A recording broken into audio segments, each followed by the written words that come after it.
આવવા જવાનો ઉભું કરી નાખવાનું. વચ્ચેના કેન્દ્રમાં આપણે આવે નહીં. કારણ કે વિડીયો સેટ કર્યો છે તો એ વિડીયો આવી જાય છે.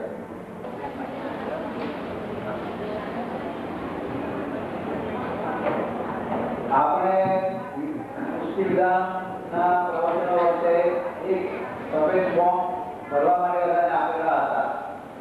થોડા ઘણા ફોર્મ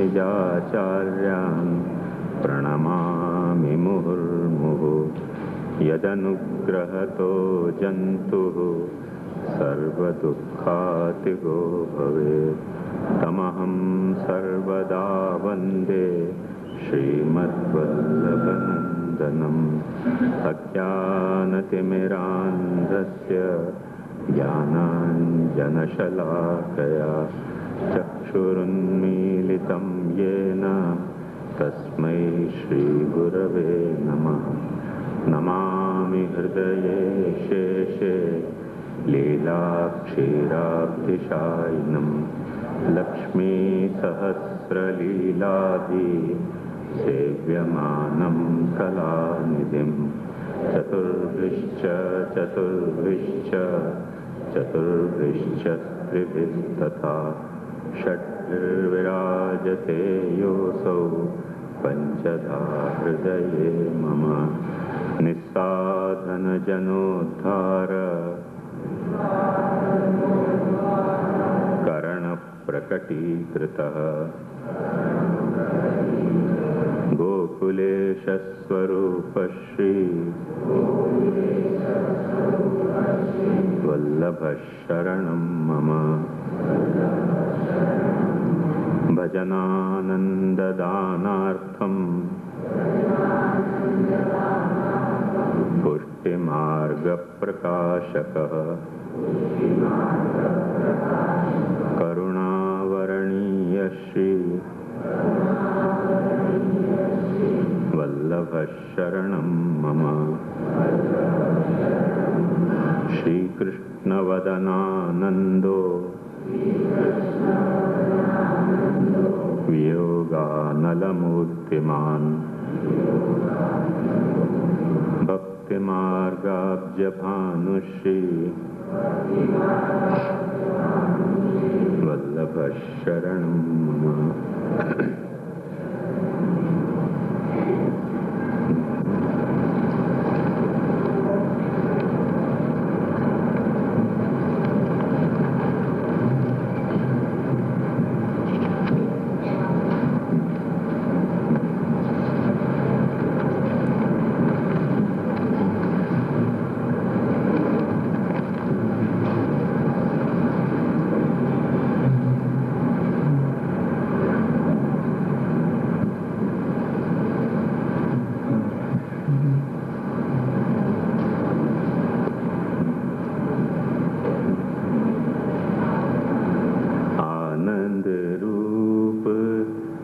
वल्लभ को अपने जिए जानो आनंद रूप श्री वल्लभ को अपने जिए जानो और सबे चांडी इन्हीं को मानो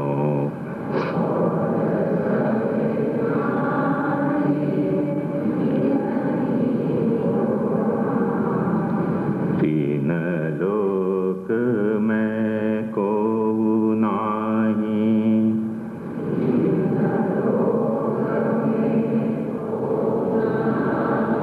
पट तर को आवे,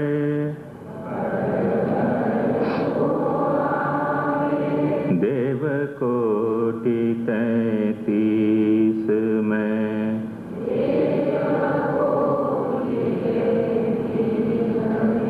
को पार न पावे।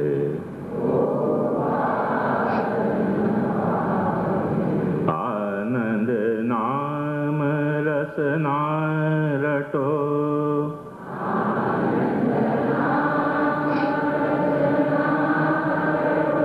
रटो अर्थ ही विचार।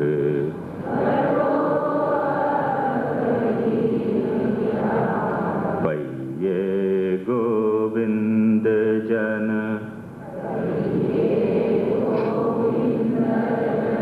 जप किए पुष्टि पदारथ चार।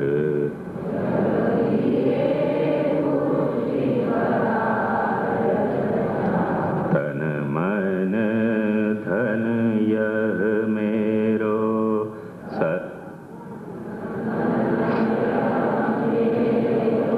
सर्वस परमानंद।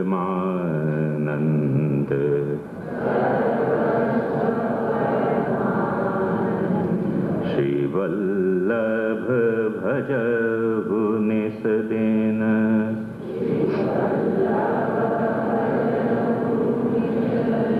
गान करहु सुछंद।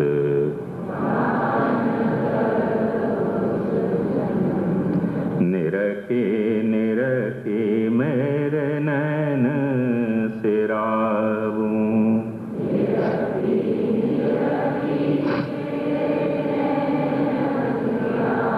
श्री हरि बदन मुख चंद।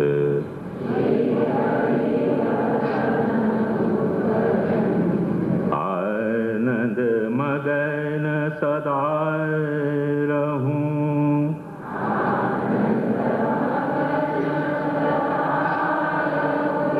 रवि दर्शन मानहूं अरविंद।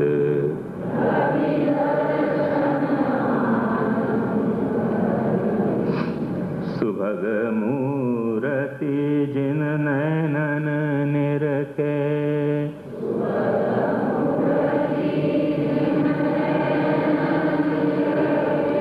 सो जन परे प्रेम के फंद।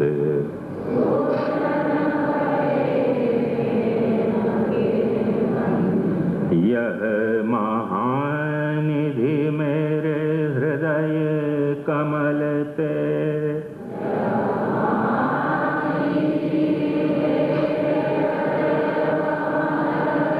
छिनमति टारो कहत गोविंद।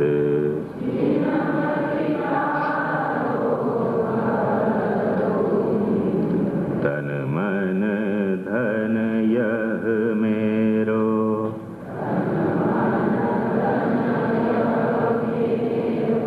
सर्वस परमानंद।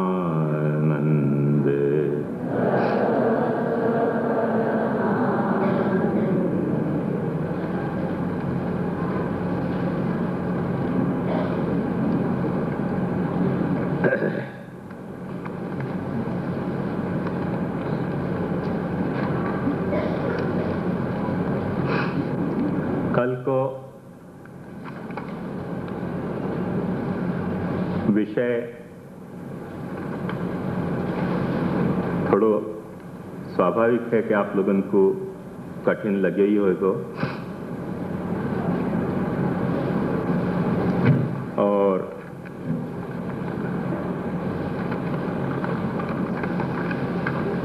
वैसे कल खुलासा भी पूरा नहीं भयो। हम जा रहे थे, फिर रास्ता में पीयूष बासु कुछ बातचीत हो रही थी, तो वापस मुझको फिर क्लिक भयो के थोड़ा और एक चार्ट आपको बंटवा दूं जासू के, आप देख के और हर बात को एक दूसरे के साथ जोड़ सको।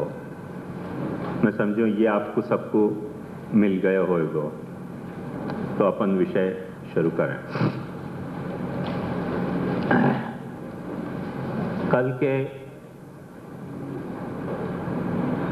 जो अपनो बात छूटी थी,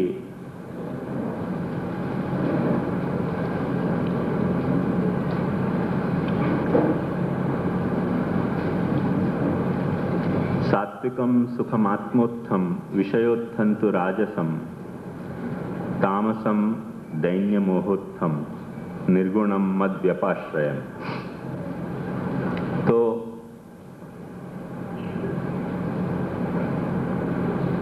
पीयूष बाबा ने बहुत अच्छा एक ध्यान दिलवाया कि जो विषयानंद अथवा जो विषय सुख और ये विषय सुख है, वह को अपन राजस भी कह रहे हैं, और वही जो है वो दैन्य मोहत है, वो भी कहीं न कहीं विषय सुख के वा में आ रहे हो, तो वो तामस हो जा रहे है। ये डिस्पैरिटी क्यों है? तो वह बात को थोड़ा सा अपने को अंदर और गंभीरता से उतर के समझना पड़ेगा, और मैं समझूं कि ये आप अपने साथ रखोगे तो काफी स्पष्टता आपको हो जाएगी या प्रश्न की।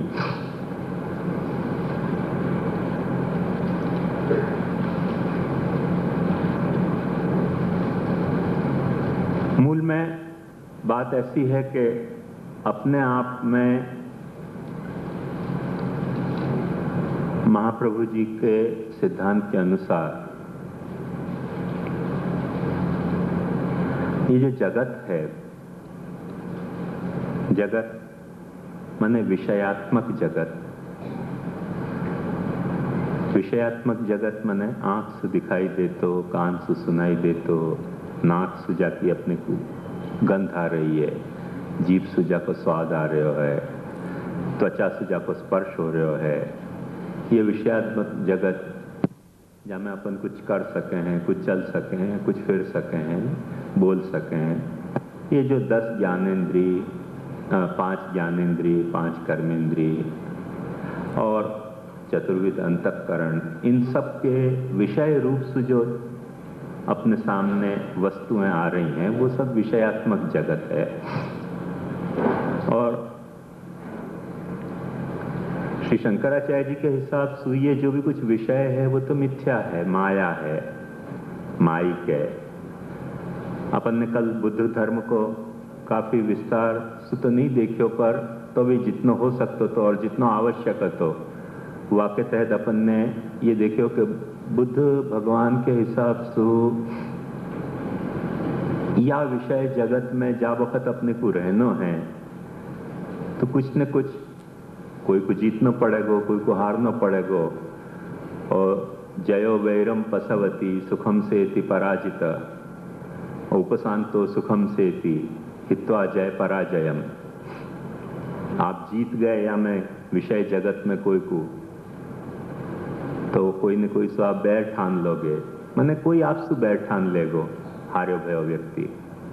और यदि आप हार गए तो खुद आपकी नींद हराम हो जाएगी। या के लिए उपशम करो, उपशम करो या का मतलब बुद्ध भगवान को बिल्कुल साफ है तो कि कोई भी विषय को अपने चित्त में से जितना हो सके हटाओ, क्योंकि ये विषयन को चित्त में माने 5 ज्ञानेंद्रिय, 5 कर्मेंद्रिय और अंतःकरण में विषयन को स्फुरित होना, चेतना में कोई या तरह की वासना पैदा करे है, जा वासना के कारण अपने भीतर, जैसे कि मैंने कल बताया कि राग और द्वेष पैदा हो जाएं, और वो राग और द्वेष पैदा हो जाने के कारण चेतना को निरंतर जन्म लेते रहना पड़े है, और जो जन्म है वह को निरंतर मरना भी पड़े है। ऐसा कोई नहीं जन्म है कि जाको मरना नहीं पड़तो होए, और ऐसा कोई मरे नहीं है कि जाको फिर से जन्म नहीं पड़तो होए। शर्त वाकी बुद्ध भगवान की ये थी कि आपकी चेतना में मरने के पहले यदि राग द्वेष खत्म हो गए तो वाक़े बाद जब आप मरोगे तो फिर कुछ भी बच नहीं जाएगा। बाकी बहुत सुंदर या धम्मपद में भी दी है और बोधिचर्यावतार में भी बहुत सुंदर उनने उपमा दी है कि लोग पूछें कि राग द्वेष रहित चेतना जा बखत देह छोड़ देगी वह बखत कहाँ जाएगी? क्या स्वर्ग में जाएगी, क्या वैकुंठ में जाएगी, क्या कैलाश में जाएगी, क्या कोई मुक्ति पा जाएगी, कि क्या संसार में रह जाएगी? तो भगवान पूछें, सामने काउंटर क्वेश्चन करें कि जा दिया के बटेरा में सु तेल खत्म हो जाने के कारण लौ बुझ गई, वो लौ बुझ के कहाँ जाएगी? क्या सूर्य लोक में जाएगी, क्या चंद्रलोक में जाएगी, क्या वो लौ यहीं रह जाएगी? नेचुरली जवाब है कहीं भी नहीं जावे, लौ बुझ गई सो बुझ गई, वो कहीं जा नहीं रही है, वो कहीं जाने की जरूरत नहीं रह जाए है, क्योंकि बुझी हुई लौ को कहीं जानो आनो है नहीं। ऐसे ही राग द्वेष रहित जो अपनी चेतना है वो जब वक्त बुझी वाकु फिर जलनो नहीं है, वाकु कहीं जानो नहीं है तो कहीं आनो भी नहीं है। जन्म मरण रहित और हकीकत में तो अपने अस्तित्व से रहित एक शून्यता को प्राप्त कर ले है, और वो शून्यता को बुद्ध भगवान निर्वाण कहें, जो निर्वाण उनके यहाँ आनंद है। ये मैंने आपको बताया। वो चारवाक से एक कदम आगे बढ़ी हुई बात थी। चारवाक ये कहते थे कि जब तक तुम जियोगे तब तक कोई भी सुख तुमको ऐसा नहीं मिलेगा कि जाके साथ दुख नहीं है। अब तुमको चूज करना है कि तुमको दुख के साथ जुड़े भय सुख की मजा लेनी है। बाकी एक बड़ा मजेदार श्लोक भी चारवाक में कहो गयो है, यावत जीवेत सुखन जीवेत। अरे जियो यार, चैन सु जियो, सुख सु जियो। ऋणं कृत्वा घृतम पिबेत। अब आजकल तो डॉक्टर ना पाड़े कि घी पियोगे तो मर जाओगे, ब्लड कोलेस्ट्रॉल बढ़ जाएगा। वो आज जमाने में लोग मेहनतू ज्यादा आते करके ब्लड कोलेस्ट्रॉल नहीं बढ़ता, तो आजकल जीवन को जो जीने की स्टाइल है वो हर बात में बैठे बैठे जीने की हो गई करके ब्लड कोलेस्ट्रॉल बढ़ जाए, मर जाए लोग। तो या लिए वो चार वाक्य हैं कि ऋणं कृत्वा घृतम पिबेत, उधार लेके भी घी खाओ मस्ती सो। क्यों कि भस्मीभूतस्य देहस्य पुनरागमनं कुतः। यदि तुम मर गए तो तुम्हारे पे न तो कोई कर्जदारी को दावा कर सकेगो, न कोई कर्ज चुकाने के लिए तुम्हारी कोई जिम्मेदारी रह जाएगी, और जो लेनदार है वो तुम्हारे मर जाने के कारण खुद भी मर जाना चाहे तो वो भी सुखी हो जाएगा, नहीं मर जाए तो वो दुखी रहेगा थोड़ा बहुत। बाकी तुम्हारे को कोई दुख नहीं रह जाएगा तुम कर्ज करके मर गए तो। चार को सिद्धांत तो थोड़ी बहुत जो तकलीफ है वो जीने की तकलीफ है, मरने के बाद कोई तकलीफ नहीं है।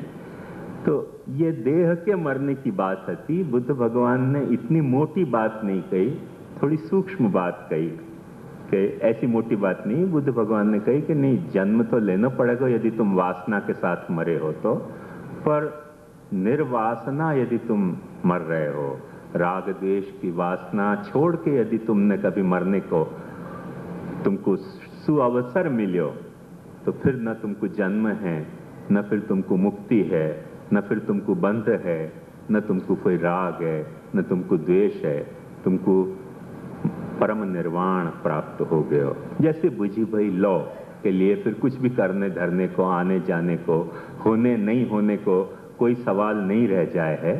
ये थोड़ी रिफाइंड बात है जो चारवाक ने कही थी। वासु काफी ज्यादा रिफाइंड है। आत्मा, पुनर्जन्म, इन सब सु कर्म के बंधन, कर्म के नियम को मान के कही गई बात है, वगैरह वगैरह। तो इन संबंध में अपन ने देखो कि ये जो विषयोत्थ सुख हैं, ये विषयोत्थ सुख ध्यान से देखो, बुद्ध भगवान के मत में, चाहे तो महावीर के मत में, इन सब के मत में ये जो विषयोत्थ सुख हैं, इनमें और जो ये काम क्रोध लोभ मोह मद मात्सर्य की वृत्ति से पैदा होने वाले सुख दुख हैं, इनमें चाहिए जैसे डिफरेंशिएशन नहीं भयो है। और जैसो अलग पाड़ के दोनों को कहना चाहिए तो वैसो अलग पाड़ के कहो नहीं गयो। और या तरह से सोचो गयो कि जो भी विषय है वो तो यही तरीके को है कि काम क्रोध लोभ मोह मद मात्सर्य पैदा करेगो। और जैसे कि वो महावीर को मैंने आपको बताया, तो मैंने मुकुंद कुंद कुंदाचार्य को कि जोग निमित्तम गहनम जोगो मन वयण काय संभूदो भाव निमित्तो बंधो भावो रधिराग देश मोह जुदो। मैंने अपन क्योंकि स्पर्श में आ रहे हैं विषयन के जो स्पर्श में आ रहे हैं आँख सु नाक सु कान सु, और वाक्य कारण अपन उन विषयन को ग्रहण करें हैं। और जब वक्त अपन विषयन को ग्रहण करें हैं तब अपने को जो है वो अपने मन सु वाणी सु और काया सु इन विषयन को ग्रहण करें हैं। जब मन वाणी और काया सु जा विषय के अपन कांटेक्ट में आवे हैं वह विषय को अपन ग्रहण करें हैं। और जैसे ही ग्रहण करें हैं ऐसे ही अपना कोई न कोई वहाँ में भाव बंध जाए है, राग को द्वेष को या मोह को। और ये जो राग और द्वेष मोह को भाव है ये अपने ज्ञान के ऊपर ऐसी तरह से छा जाए कि फिर अपने को जो हकीकत है जो सच्चाई है वो समझ में नहीं आवे। और अपने राग के चश्मा सु अपने द्वेष के चश्मा सु अपने मोह के चश्मा सु ही सारी बात दिखलाई दे है। तो जो हकीकत है जो वास्तविकता है वह को देखनी होए तो ये राग द्वेष मोह क्या कारण सु हो रहे हैं, वो कारण क्या है कि भाव। वो भाव क्या है, विषय को ग्रहण। और वो विषय को ग्रहण क्या है, विषय को स्पर्श। तो ध्यान से समझो लॉजिकली आपको कि जैन मत के हिसाब से यदि कोई प्रोग्राम स्टार्ट करना है आनंद पाने को, माने वीतराग होने को, सर्वज्ञ होने को, तो कहाँ से स्टार्ट करना पड़ेगा? विषय के स्पर्श से जितना बन सके उतना बचने को प्रयास करो। जितना विषय के स्पर्श में आने को आप बचोगे उतना आपको जो है वो विषय में काया वाणी और मन विषय के साथ जुड़नी बंद हो जाएंगी। जितनी जुड़नी बंद हो जाएंगी उतना आपको भाव बनना बंद हो जाएगा। और जितना भाव बनना बंद हो गया उतने के कारण आपको राग द्वेष और मोह नहीं होंगे। तो आपकी जो शुद्ध चेतना है वो शुद्ध चेतना, कल भी मैंने यह बात को आपको समझाई थी कि जैसे तुम्बी पत्थरन सु मट्टीन के वा में लपटी भई जैसे डूबी भई रहे, पर वाकी कुरेद के वो लेप वाको खरोंच के अपन निकाल दें और वाको हल्की होने दें, जाओ वाको नेचुरल वेट है वो वेट वहाँ में फिर से हासिल हो जाए तो तुम भी तैर के अपने आप जल के ऊपर आ जाएगी। ऐसे वीतराग जो मुनि हैं वो अपने आप सांसार के ऊपर तैर के आ जाएगो, वो जो है वो अरहत हो जाएगो, अरिहंता हो जाएगो। तो वहाँ यद्यपि अपने आप को खत्म करने की बात नहीं है, पर अपने आप को विषय के साथ संपर्क खत्म करने की बात थी। और वही बात सांख्य ने भी कही कि प्रकृति जो है वो विषय है और चेतना जो है वो पुरुष है। इनके जुड़ने के कारण ये सारा नाटक चल रहा है। कोई तरह से ये जोड़ तोड़ खत्म करो। जब ये जोड़ तोड़ खत्म करोगे और अपने आत्म कैवल्य में आ जाओगे तो तुम मुक्त हो। यही बात न्याय वैशेषिक मैंने गौतम और कणाद ऋषि भी कहे हैं। यासु बढ़ के एक जो बात कही थी वो बात महर्षि जैमिनी ने कही और उनने कही थी कि नहीं, जो शास्त्र के बताए भय कर्म हैं उन कर्मन को करो। उन कर्मन को करने से तुम्हारे को एक ऐसे तरह के को सुख मिलेगो जा सुख के साथ दुख जुड़ो भयो नहीं होए। तो दुख जुड़ो भयो नहीं होए ऐसा जो सुख मिलेगो, मतलब कि बुद्ध भगवान की भाषा में कहें तो तुम जीत गए तो कोई तुम्हारा वैरी हो जाएगो, तुम हार गए तो तुम खुद सो नहीं पाओगे। तो हर सुख के साथ दुख जुड़े भयो है। पर ऐसा सुख तुमको जो शास्त्र ने बताए हैं उन कर्मन के अनुसार तुम कर्म करोगे निष्काम, तो तुमको ऐसा सुख मिलेगा जो दुख से जुड़े भयो नहीं है। और वो सुख जो है वो आनंद है। या तरीके की बात बताई अब यहाँ में ध्यान से समझो कि जैमिनी वेद की व्याख्या करने के लिए प्रवृत्त भय ऋषि हैं अपने वेद व्यास जी, जिनको दर्शन अपन अनुसार हैं, जितने भी वेदांती हैं, श्री शंकराचार्य से लेकर अपने महाप्रभु जी तक के सब, वो सब वेद व्यास जी के दर्शन के ऊपर भाष्यकार हैं। उनको कोई अपनो दर्शन नहीं है, न शंकराचार्य को, न रामानुजाचार्य को, न मध्वाचार्य को, न महाप्रभु जी को, न निम्बार्काचार्य को। ये सब जो व्यास ने कही है, व्यास ने जा तरह से उपनिषद को अर्थ निश्चित किया, वाके ऊपर अलग अलग जा आचार्य को जैसी बात समझ में आई वो बात उनने समझाई है। पर उनको दावा ये नहीं है कि वो खुद कह रहे हैं, उनको दावा ये है कि व्यास को ऐसा मत है। तो व्यास जी ने अपने को ये बात समझाई कि नहीं, इतनी छोटी सी बात नहीं है कि यन्न दुखे न संभ्रमणम न च ग्रस्तम अनंतरम अभिलाषोपनीतं च तत्सुखम स्वपदास्पदम, इतनी छोटी बात नहीं है। ये ब्रह्म है, जहाँ ब्रह्म जो है वो आनंदात्मक है, और जो आनंदात्मक ब्रह्म में से जगत उत्पन्न भयो है, वहाँ में स्थित है, वहाँ में लीन होने वालो है, वह ब्रह्म को भान तुमको होना चाहिए, और वह ब्रह्म को भाव तुम्हारे में प्रकट होना चाहिए। तो एक बात ध्यान से समझो कि मतलब या कुछ बहुत सरल भाषा में आप करके मैं कह दूं, पर आप फिर पाछा को मिस इंटरप्रेट नहीं करो, तो कि जो तुम्हारी सीमाएं हैं, जो अपनी सीमाएं हैं देश काल की, वह सीमा को तोड़ने की जरूरत नहीं है, वह सीमा को खत्म करने की जरूरत नहीं है, वह सीमा को द्वेष करने की जरूरत नहीं है, तो वह सीमा के भीतर असीम को अनुभव करने की जरूरत है। वह सीमा के भीतर असीम को अनुभव करो। जैसे एक बात ध्यान से समझो कि अपन समुद्र कोई को दिखाने ले जाएं, अब गांव से कोई आयो है जाने समुद्र नहीं देखो है, तो अपन जुहू के किनारे ले जाएं कि भाई चलो समुद्र देख लो। अब समुद्र जब वक्त देखेगो जुहू किनारे, तो पूरा समुद्र तो नहीं दिखेगो ना, समुद्र पूरा तो नहीं दिख सके। जुहू किनारे ले जाओ, दिखेगो तो उतना ही समुद्र जितना जुहू को बीच है, उतना समुद्र दिखेगो। पर जुहू को बीच पे वो क्षितिज तक अपनी आंख दौड़ा के देख लेगो वक्त, और क्षितिज तक वह को कोई जमीन की रेखा नहीं दिखे, जैसे नदी में सामनो पार दिखे, जैसे तालाब में सामने को किनारा दिखे, या तरह से समुद्र में क्षितिज तक दूर दूर तक जो है सजा वक्त किनारा नहीं दिखे, तब वह को वो छोटे से बीच को देख के भी थोड़ी बहुत असीम की अनुभूति होवे कि समुद्र कैसो असीम है।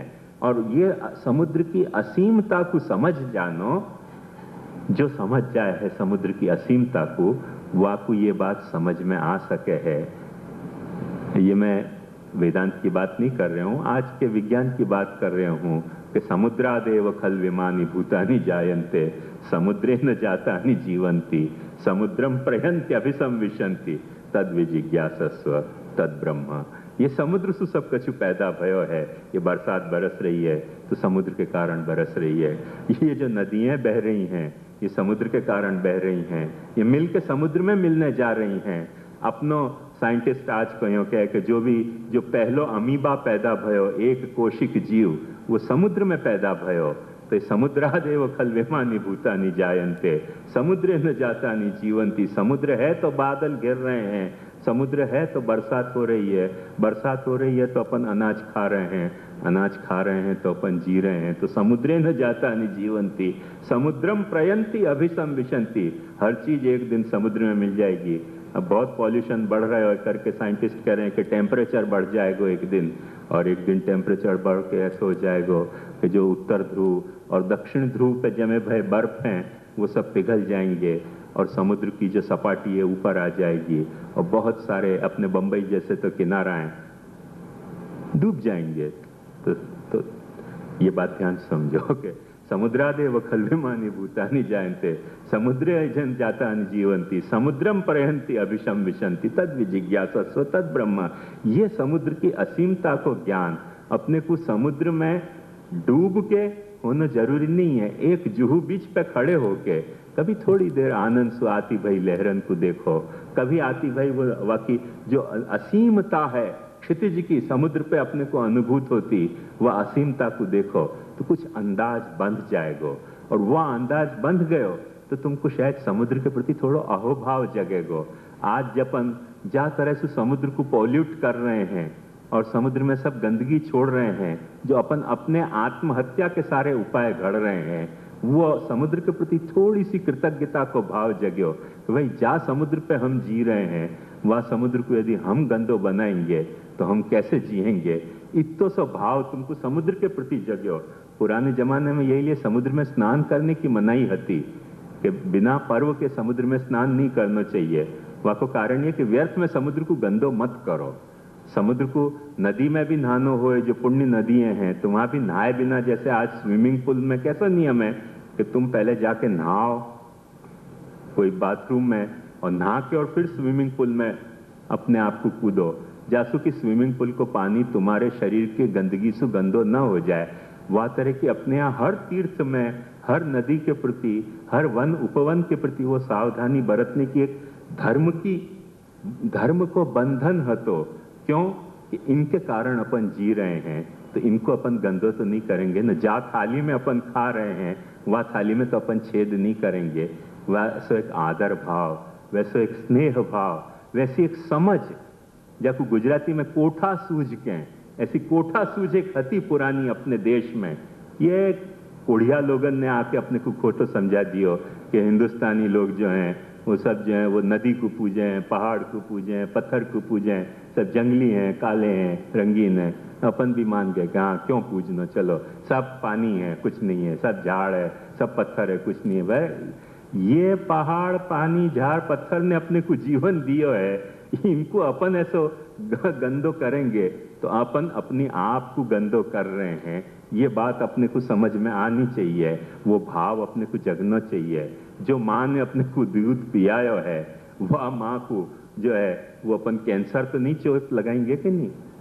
वो जैसे सावधानी अपने को होनी चाहिए, वही तरह से परब्रह्म की असीमता में अपन कोई सीमान में जी रहे हैं, तो अपनी सीमान में जीते हुए जा वक्त वह असीम को अपन सोचेंगे, जा वक्त वह असीम के प्रति अपने में कृतज्ञता को भाव जमेगो, जा वक्त वह असीम के प्रति अपने को कोई दृष्टि पैदा होएगी, अपनी दृष्टि की सीमान को संभालते हुए भी, तो अपने को ब्रह्म भान होएगो, अपने को ब्रह्म भाव जगेगो। और फिर जो भी अपन जिएंगे वो कृतज्ञता के बोध के साथ जा वक्त जिएंगे, तो फिर अपने में अपने आप सुधारा आएगो।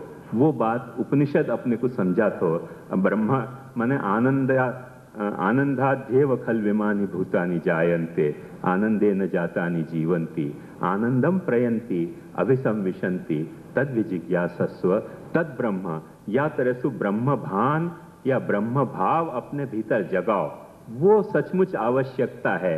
ये सीमा और असीम, ये सीमा और असीम के जो द्वैत हैं, वो द्वैत कैसे हैं, कैसे पैदा भय।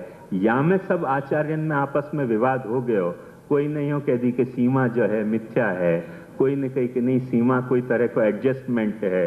अपने महाप्रभु जी ने कही कि सीमा जो है वो असीम की एक लीला है, असीम ने लीला से अपने में सीमा पैदा करी है। ये अपने महाप्रभु जी को मत है। या में मतभेद हो सके, पर कोई भी आचार्य में जो वेद के उपनिषद को व्याख्यान करने वाले महर्षि बादरायण की परंपरा में हैं, उन कोई भी आचार्य को या विषय में मतभेद नहीं है कि अपने को मरनो नहीं है। वो ऐसे नहीं कह रहे हैं कि यार तुम मर जाओ, मरे बिना तुम्हारा छुटकारा नहीं है, क्योंकि ये जगत तो ऐसा ही है।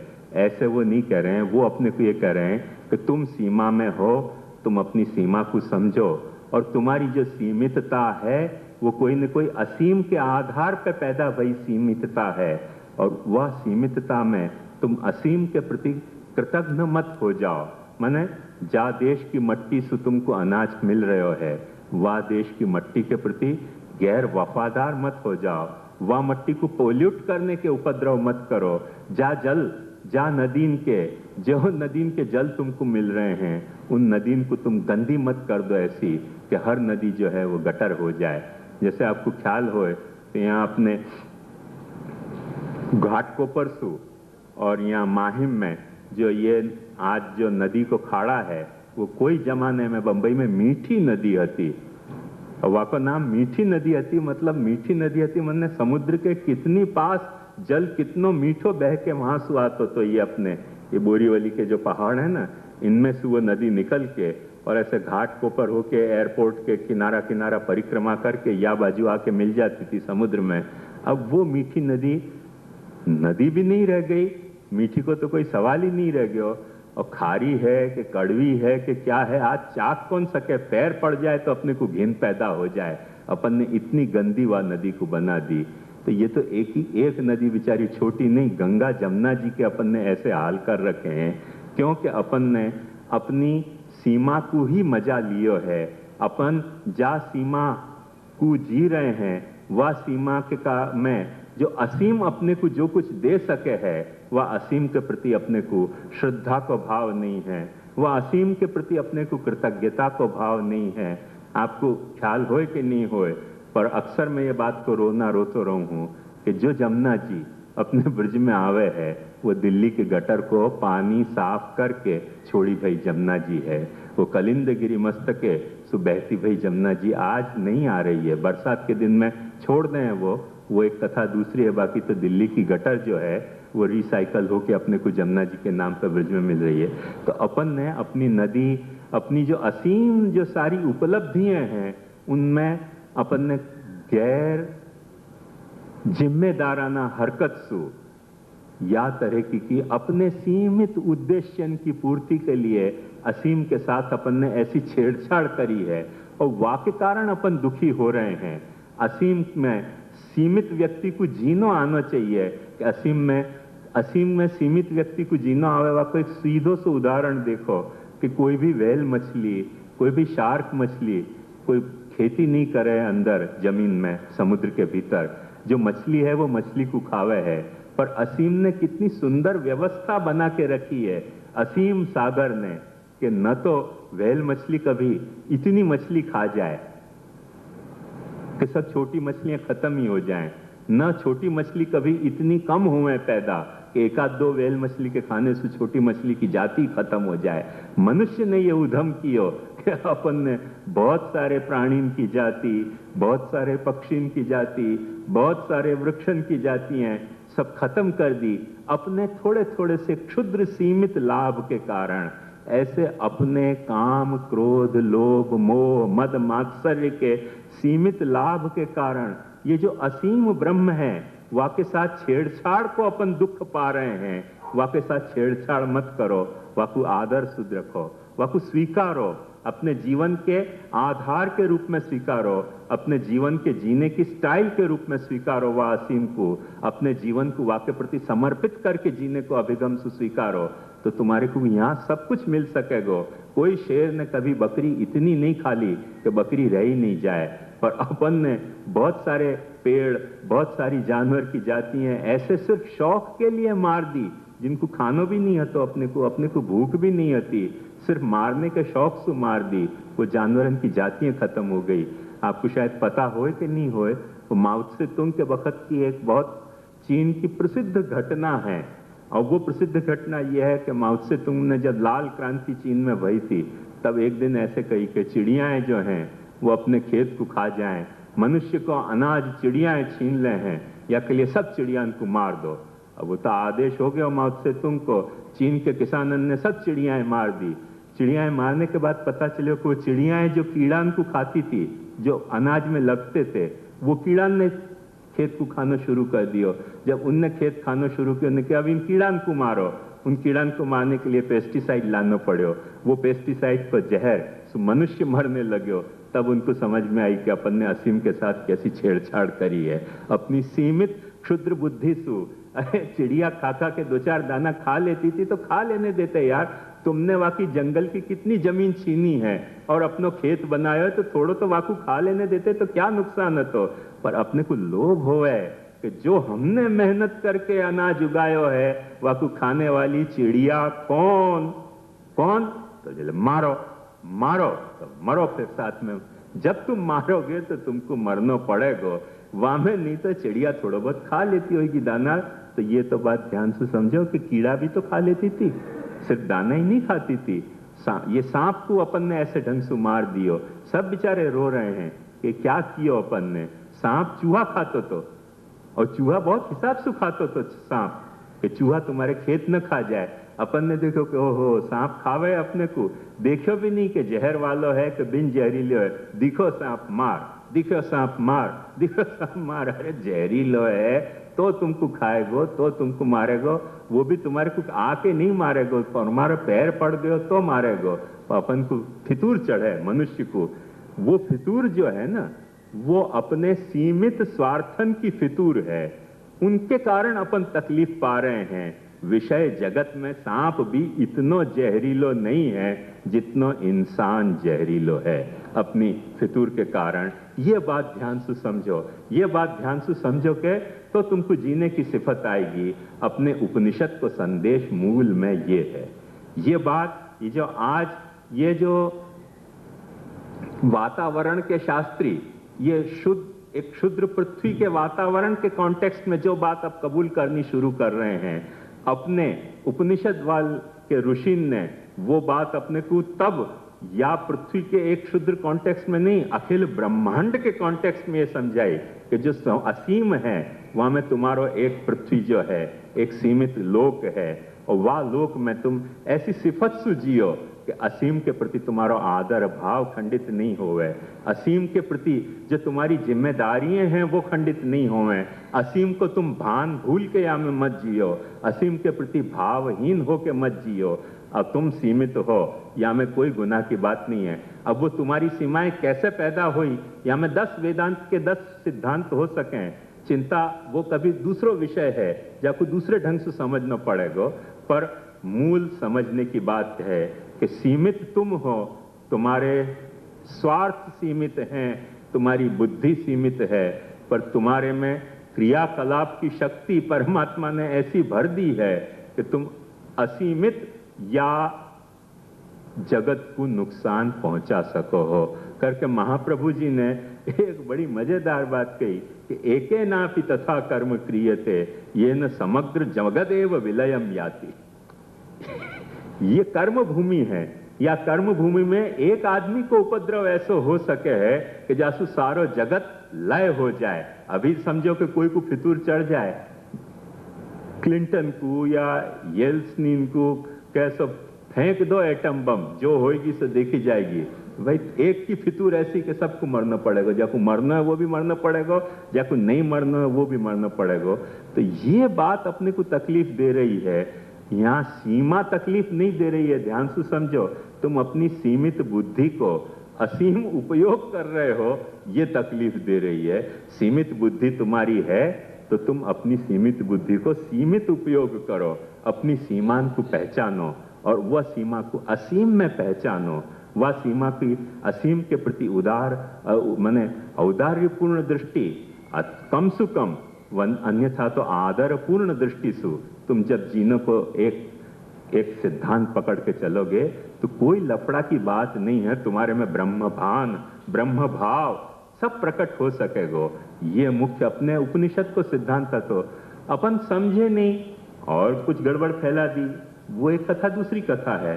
तो ये बात कल मैंने आपको समझाई थी, वहां में ध्यान से देखोगे तो समझ में आएगा कि अपने वेदांत में विषय को महाप्रभु जी भगवान कह रहे हैं कि विषयो भगवान। विषय जो है ये तो भगवान है, विषयता मायाजन्य, या विषय को समझने की जो तुम्हारी खोपड़ी है, फितूर है, वो मायाजन्य है। विषय मायाजन्य नहीं है, विषयो भगवान, विषयता मायाजन्य। विषय की जो तुम्हारी समझ है वो मायाजन्य है।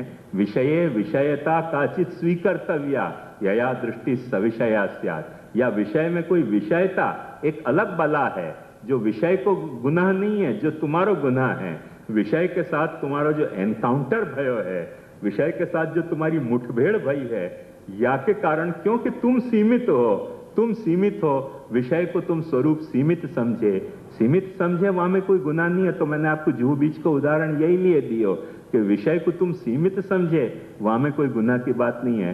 पर जब तुम सीमित समझे तो अपनी हैसियत को समझो कि हम पूरी बात नहीं समझे हैं, सीमित समझे हैं, तो बर्ताव भी हम वह सीमा के तहत करेंगे, सीमा के बाहर जाके नहीं करेंगे। जा वक्त अपन सीमा के बाहर जाके बर्ताव करेंगे, वह वक्त कुछ न कुछ गड़बड़ी होगी और होगी।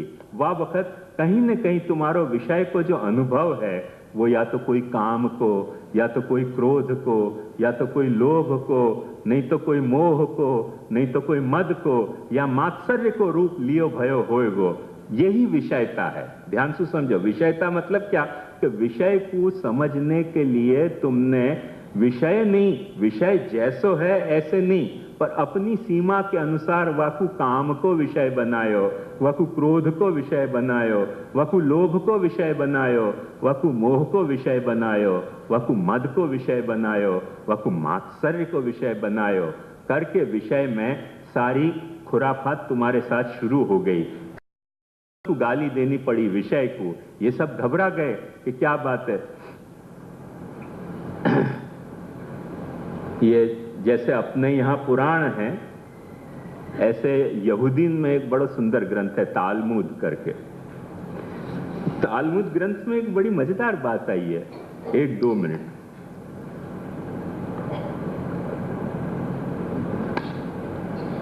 तालमुद ग्रंथ में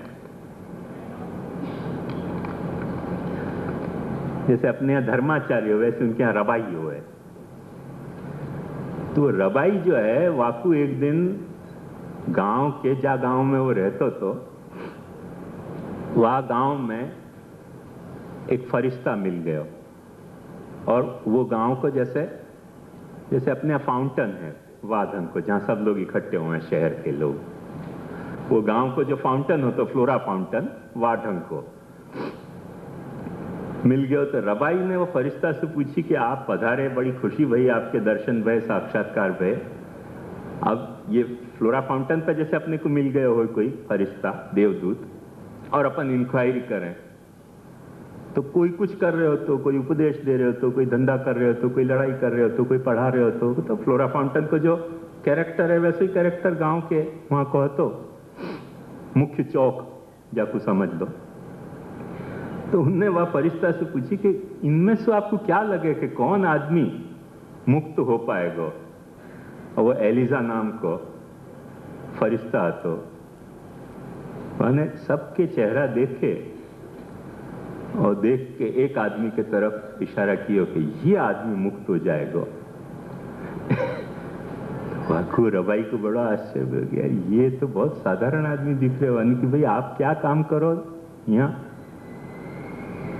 उन्होंने कि मेरा काम जो है वो मस्खरा को है, आज जाकू मिमिक्री के।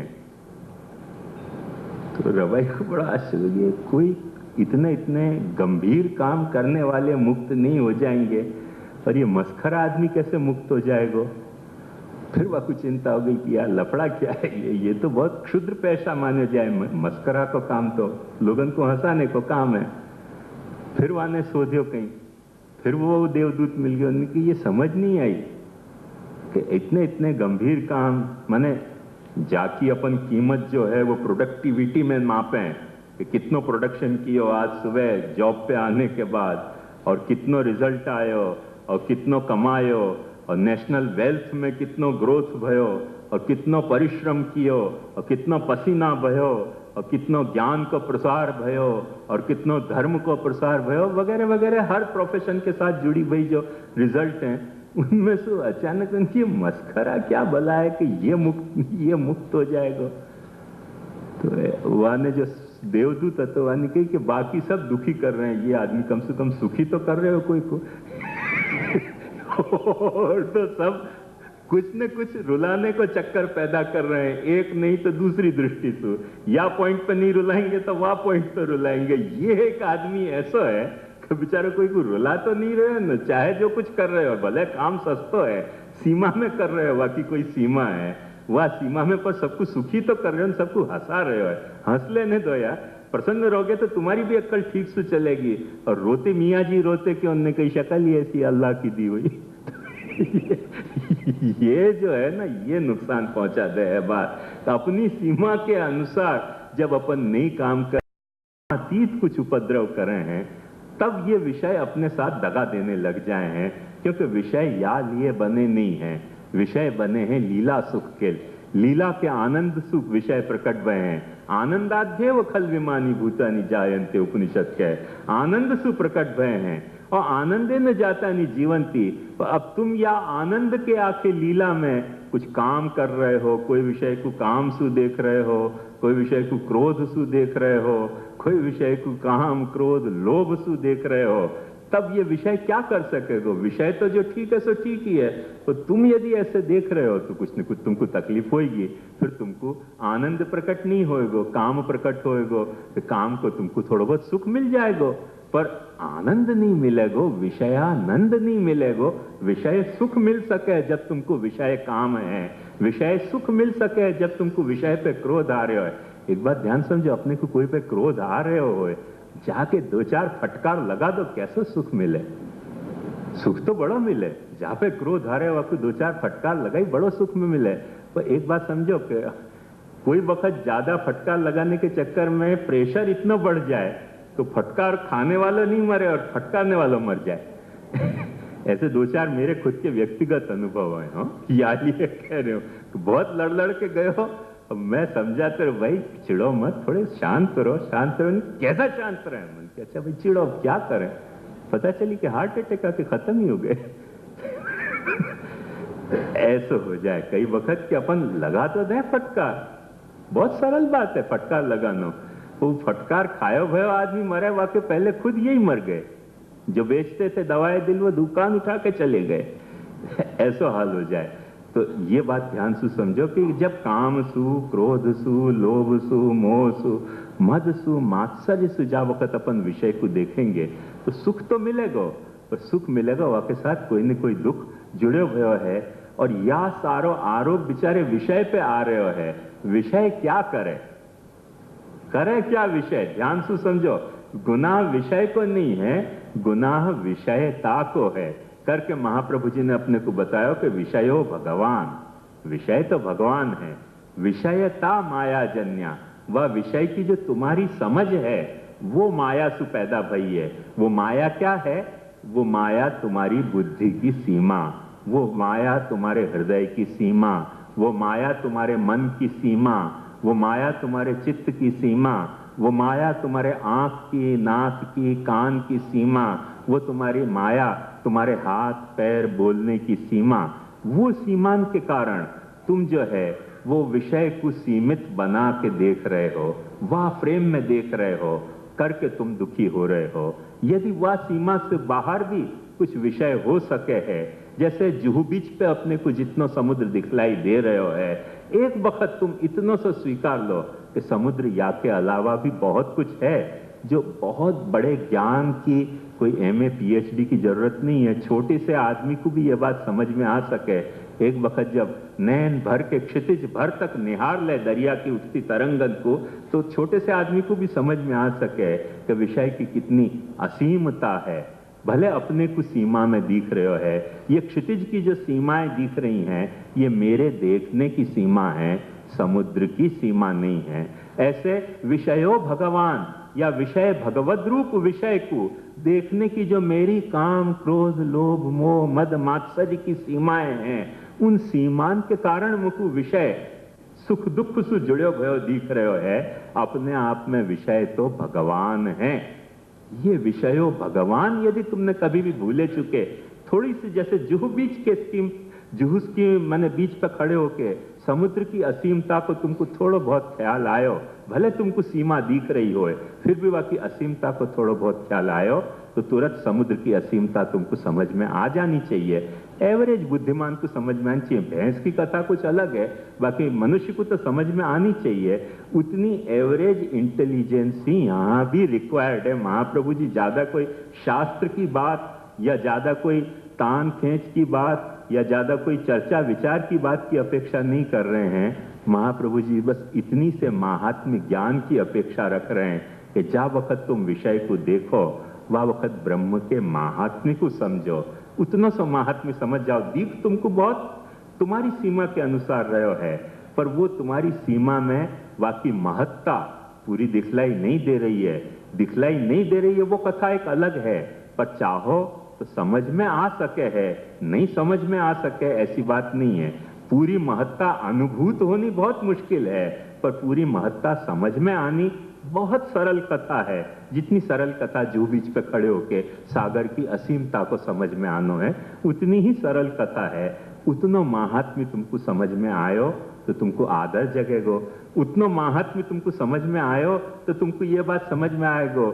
थोड़ा सा कोई भी जानकार से पूछ लोगे कि ये सारी पृथ्वी में 3/4 भाग जो है वो समुद्र है और 1/4 भाग पृथ्वी है, तो जो 3/4 भाग अपने को घेर के पड़े हो है, वो अपने सारे कलापन को कंट्रोल कर रहे हो है, अपने टेम्परेचर को, अपने क्लाइमेट को, अपने अनाज को, अपनी हर चीज को वो कंट्रोल कर रहे हो है। ये तुमको समझ में आ जाएगो।